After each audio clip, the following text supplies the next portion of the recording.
ડભોઈ ખેડૂતોનું આંદોલન છેલ્લા 4 દિવસથી છે. હેતુ એટલો જ છે કે સરકાર જે ઠરાવમાં વારંવાર બદલાવ કરે છે. 1850નો જથ્થો લેવાનો સરકારે નક્કી કરેલો ઠરાવ બદલો, બીજો પ્રતિ ખેડૂત 1000 જથ્થો લેવામાં આવશે. ખેડૂતો વિરોધ કર્યો હતો.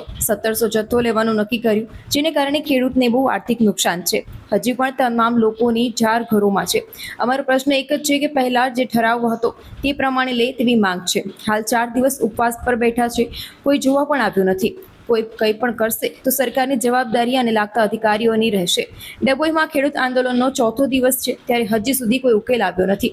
આવેદનપત્ર એપીએમસી ખાતે ઉપવાસ કરી સરકાર સામે નોંધાવી રહ્યા છે. વિરોધ રાત્રે ભજન ધૂનની રમઝટ જમાવીને પણ સરકારને જગાડવાનો પ્રયત્ન થઈ રહ્યો છે. ત્યારે સરકારના ઠરાવના પ્રમાણે ખેડૂતોને જુવારના ભાવ નથી મળતા. એમએનપી પ્રમાણે ભાવ મળે તેવી ખેડૂતોની માંગ સમયસર ખેડૂતોની જુવારની ખરીદી નહીં થાય તો ખેડૂતોના તૈયાર પાક બગડવાની ભીતિ પણ સામે આવી રહી છે. ઠરાવ પ્રમાણે ખરીદી નહીં થાય તો ખેડૂતોને મોટું આર્થિક નુકસાન થશે. મોટી સંખ્યામાં ખેડૂતો આંદોલનમાં જોડાયા છે. હજી સુધી કોઈ નેતા કે લાગતા વળગતા અધિકારીઓએ ખેડૂતોના પ્રશ્નના નિકાલ માટે કોઈ પણ તૈયારી બતાવી નથી. જવાન જય કિસાન. ડભોઈ તાલુકાની અંદર એપીએમસીમાં છેલ્લા 4 દિવસથી ખેડૂતો આમરણ અનશન ઉપર બેઠેલા છે.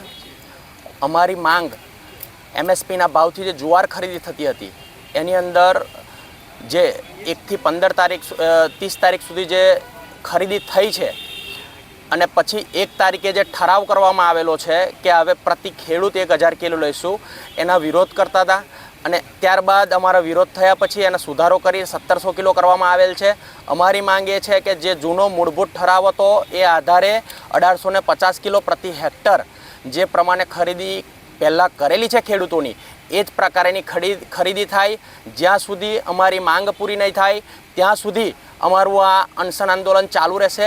સરકાર એક તરફ એવું કહે છે કે કૃષિ બચાવો, કિસાન બચાવો, અને એક તરફ આવા કાળા ઠરાવો કરી અને ખેડૂતોને આર્થિક રીતે તોડવાના પ્રયત્નો કરે છે. એ બંને વિષમ વિષયો છે અને આની અંદર યોગ્ય ન્યાય સરકાર કરે એવી અમારી માંગ છે. છેલ્લા 4 દિવસથી ધરના ઉપર બેઠેલા છે. અહીંયા આગળ કોઈ પણ અધિકારી વ્યક્તિ આવીને અમારી ખબર અંતર સુદ્ધા અત્યાર સુધી પૂછેલી નથી. અહીં બેઠેલા વ્યક્તિઓને કંઈ પણ થશે એની તમામ જવાબદારી તંત્રની રહેશે. વડોદરા જિલ્લાની અંદર ડભોઈ તાલુકાની અંદર ખેડૂતોનું એક ઉપવાસ આંદોલન ચાલે છે. વિષય એટલો જ છે કે ઝાડનો જથ્થો જે પ્રતિ હેક્ટર પ્રમાણે 1850 કિલોગ્રામનો જથ્થો જે ઠરાવ કરીને સરકારે જે લેવા કીધેલો, ત્યાર પછી 1000 પ્રતિ ખેડૂત પ્રમાણે કિલો લેવાશે, આવો નિર્ણય આવે. એ નિર્ણયનો અમે વિરોધ કર્યો કે ભાઈ જૂનો જે ઠરાવ હતો 1850નો જથ્થો તમે લેતા હતા પ્રતિ હેક્ટર પ્રમાણે, એ પ્રમાણે ચાલુ રાખો. તો એની અંદર થોડો વધારો કરીને, એટલે વધારો તો એની અંદર નથી થયો, પરંતુ પ્રતિ ખેડૂત પ્રમાણે 1700 કિલોનો જથ્થો લેવામાં આવ્યો.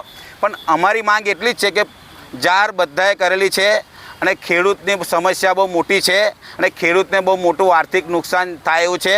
વરસાદ માથે છે, જેથી કરીને જે જૂનો ઠરાવ હતો પ્રતિ હેક્ટર બરાબર 1850નો કિલોગ્રામનો, એ યથાવત રાખે. અને અમે 4 દિવસથી ઉપવાસ પર બેઠા છે અને અમારું ઉપવાસ આંદોલન યથાવત રહેશે.